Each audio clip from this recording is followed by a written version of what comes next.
Okay, hey guys. So what I'm going to do is take you guys through Tpcastt with a poem that actually has a title, since we didn't get to do that last time, briefly, and then I'll come back and we'll talk about color marking and annotating.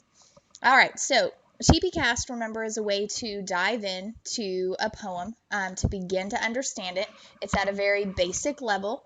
So this isn't enough for real analysis. This is a tool to help you grasp the poem before you move on to your analysis. So I've chosen a poem, one of my favorites, by Robert Frost. It's called Acquainted with the Night. The first step in Tpcastt is T for title. Okay, so the first thing that we do is we look at the title and we make notes on, just what we think about it before we've read the poem. So Acquainted with the Night makes me think of darkness. It makes me think of acquainted is a kind of casual term, like, oops, I misspelled things. I want to make these smaller. It's kind of a casual relationship. Okay, so that's it. That's all you have to do. What are your thoughts on the title? And then P is paraphrasing. And so we did this in class, and I'm not going to do the whole poem, but what you would do is you would go sentence by sentence, or punctuation to punctuation. Don't just go line by line, okay? And rephrase what they've said and put it in your words. So the first line in this case is also the first sentence. I've been one acquainted with the night. All right, so if I want to put that in my words, I might say, I have known darkness.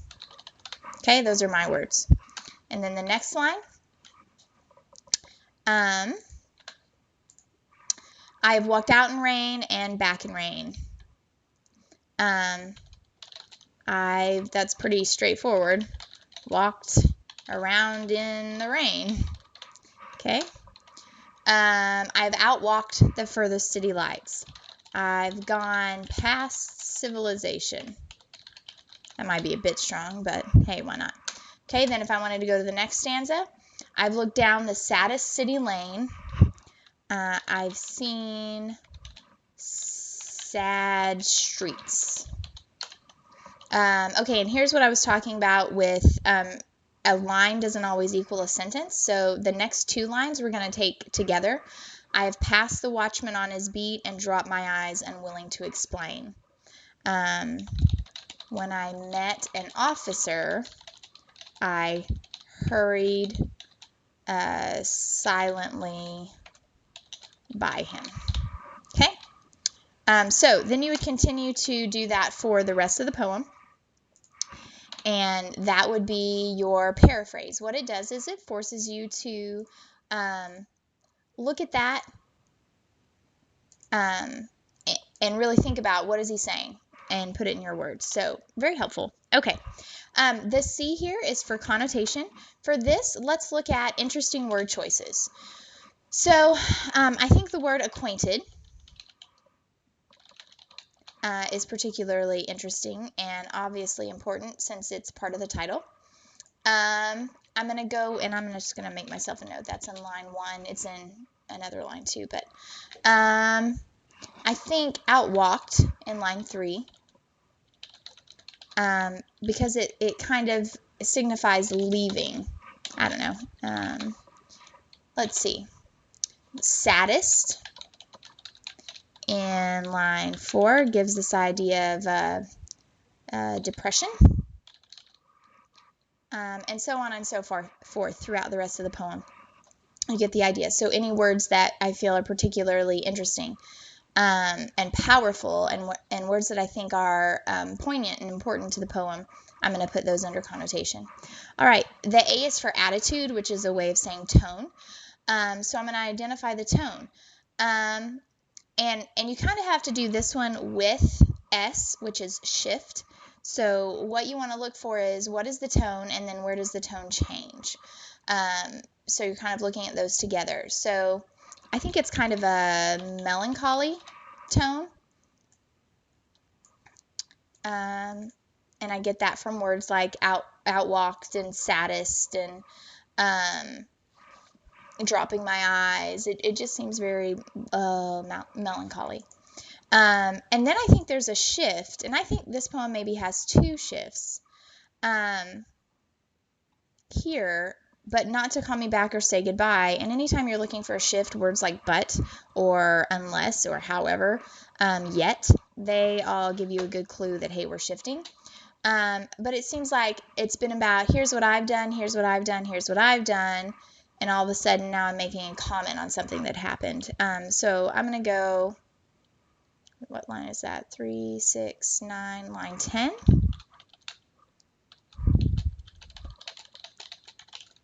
Oops.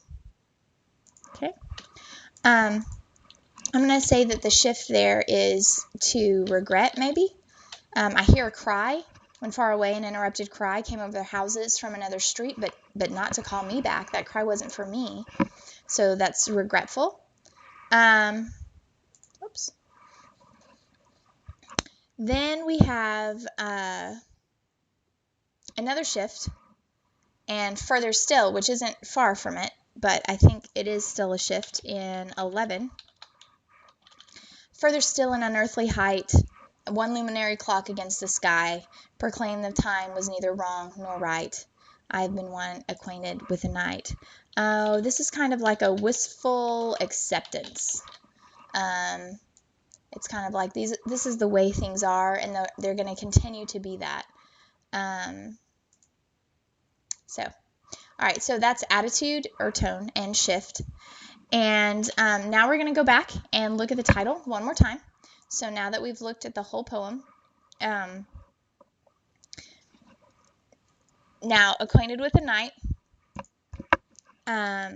is where it's the setting for this poem.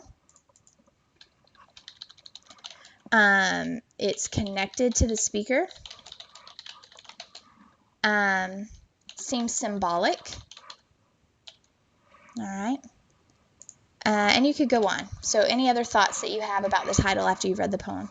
And then we're going to look at themes. Okay, and remember, theme is plural, not singular, because works of literature often have many themes, sometimes more obvious than others. Okay, so I think isolation maybe is a topic. And then we would have to make it a theme, talk about what he means by isolation. But for the purpose of this, we could just list the topics. So isolation, loneliness probably goes with that. Depression.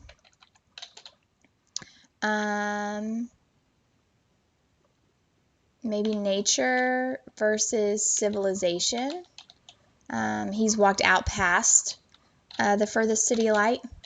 And so on and so forth. So that's all you need to do for Tpcastt. And all this does, again, it doesn't give you the answer, quote, answer to the poem. It just helps you kind of explore it a little bit to get a handle on it. So that's Tpcastt. The next video will be about color marking and annotating.